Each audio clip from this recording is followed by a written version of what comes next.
अकोल्यामध्ये भाजपनं शिवसेना दोन्ही राष्ट्रवादी आणि अपक्षांच्या मदतीनं गेम फिरवलाय। अकोल्यामध्ये भाजपकडून 44 सदस्यांच्या गटाची नोंदणी करण्यात आली आणि त्यामुळे आता अकोल्यात महायुतीचा सत्तेचा मार्ग मोकळा झालाय।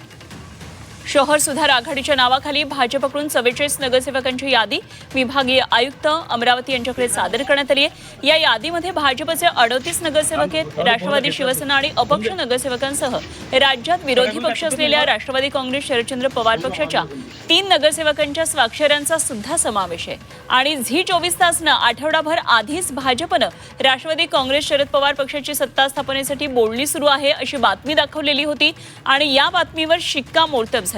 दरम्यान काँग्रेस आणि वंचित बहुजन आघाडीनं सत्ता स्थापनेत मोठे दावे केलेले होते, मात्र अखेर हे सगळे दावे फोल ठरलेले आहेत आणि भाजप अकोला महानगरपालिकेत आता सत्ता स्थापन करणार असल्याचं स्पष्ट झालेलं आहे।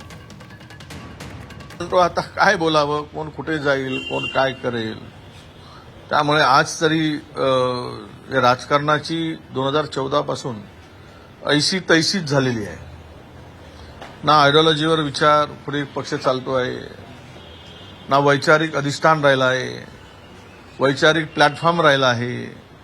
सत्ता, संपत्ती, दलाली, ठेकेदारी हेच आता राजकारणाचं समीकरण होऊन बसलं आहे आणि जे काही अकोल्यात झालं आहे किंवा इतर ठिकाणी होते आहे हे राजकारणाचं किंवा राजकीय, वैचारिक, सामाजिक सर्व दृष्टीनं अधपतन होताना मला दिसते आहे।